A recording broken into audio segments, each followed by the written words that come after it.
নমস্কার বন্ধুরা, আমার চ্যানেলে আপনাদের সকলকে জানাই অনেক স্বাগত। আজ আমি বানাচ্ছি একদম পুষ্টিগুণে ভরপুর স্বাস্থ্যকর প্রোটিন স্যালাড। যারা ডায়েট করছেন বা ডায়েট ছাড়াও যারা পুষ্টিগুণে সমৃদ্ধ খাবার খেতে চাইছেন তাদের সবার জন্য পারফেক্ট এই স্যালাড। তাহলে চলুন দেখে নেওয়া যাক কিভাবে এই স্যালাড বানাচ্ছি। এই প্রোটিন স্যালাডটা বানানোর জন্য প্রথমেই আমি নিয়েছি কিছু অঙ্কুরিত ছোলা ও মটর। প্রথমে ছোলা বা মটরকে 6 থেকে 7 ঘন্টা ভিজিয়ে রেখে তারপর ভালোভাবে ভিজে গেলে ছেঁকে নিয়ে ভেজা সুতির কাপড় বা কোনো ঝুড়ি ঢাকা দিয়ে রেখে দিতে হবে। তবে ছোলা বা মটরের মধ্যে জলটা যেন একেবারে শুকিয়ে না যায় খেয়াল রাখবেন। তারপর একদিন অপেক্ষা করলেই দেখবেন অঙ্কুর বেরোতে শুরু করেছে। আরও একদিন রেখে দিলে দেখবেন অঙ্কুরগুলো এই রকম লম্বা হয়ে গেছে। ছোলা বা মটরের মধ্যে রয়েছে নানান পুষ্টিগুণ, আর এইভাবে অঙ্কুরিত করে নিলে এর পুষ্টিগুণ আরও অনেক গুণ বেড়ে যায়।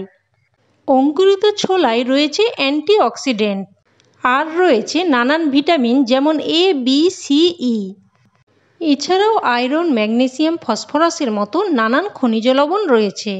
অঙ্কুরিত মটরে রয়েছে অ্যান্টিঅক্সিডেন্ট ও আরও নানান ভিটামিন। তাই শরীরে পুষ্টিগুণের চাহিদা মেটাতে অঙ্কুরিত ছোলা বা মটর খাওয়া খুবই ভালো। এবার আমি নিয়েছি কিছু অঙ্কুরিত মুগ কলাই বা অনেকে আবার মুগ ডালও বলে থাকেন। আর এই মুগ কলাইগুলোকে একইভাবে অঙ্কুরিত করে নিয়েছি। এই অঙ্কুরিত মুগ স্বাস্থ্যের জন্য খুবই উপকারী। এর মধ্যেও রয়েছে প্রচুর পরিমাণে অ্যান্টিঅক্সিডেন্ট এবং নানান ভিটামিন ও নানান খনিজ লবণ।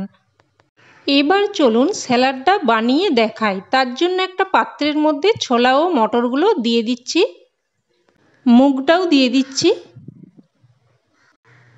এবার একটা মিডিয়াম সাইজের শসা এইভাবে কুচি করে নিয়েছি। আপনারা আপনাদের পছন্দ মতো সাইজেও কেটে নিতে পারেন। তো শসা কুচিগুলো দিয়ে দিচ্ছি। এবার একটা মিডিয়াম সাইজের পেঁয়াজ এইভাবে ছোট্ট করে কুচি করে নিয়েছি, পেঁয়াজ কুচিগুলোও দিয়ে দিচ্ছি। একটা মিডিয়াম সাইজের টমেটো কুচি দিয়ে দিচ্ছি।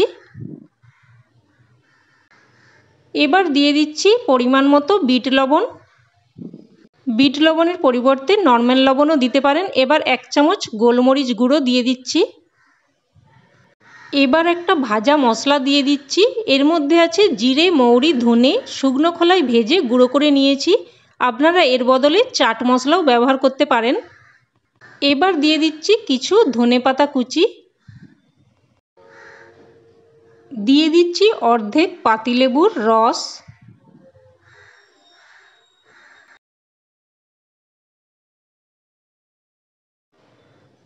এবার সবশেষে দিয়ে দিচ্ছি 1 চামচ সরষের তেল।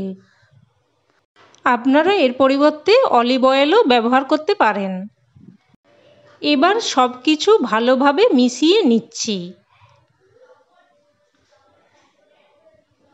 এই স্যালাড যে শুধু স্বাস্থ্যকর তা নয়, খেতেও খুবই মুখরোচক। যারা ডায়েট করছেন বা ওজন কমাতে চাইছেন তারা সকালের ব্রেকফাস্টে বা দুপুরের লাঞ্চে ভাত বা রুটির পরিবর্তে এই স্যালাড খেতে পারেন। শুধু ডায়েট বা ওজন কমানোর জন্য নয়, এর পুষ্টিগুণ পেতে আমরা যে কেউ এই স্যালাড খেতে পারি।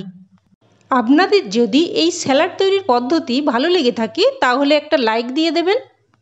আর চ্যানেলের নতুন বন্ধু হয়ে থাকলে চ্যানেলটি সাবস্ক্রাইব করে নেবেন, সাথে পাশে থাকা বেল আইকনটি অন করে নেবেন পরবর্তী ভিডিওর নোটিফিকেশন পাওয়ার জন্য। আজ এই অবধি। সকলে ভালো থাকবেন, সুস্থ থাকবেন।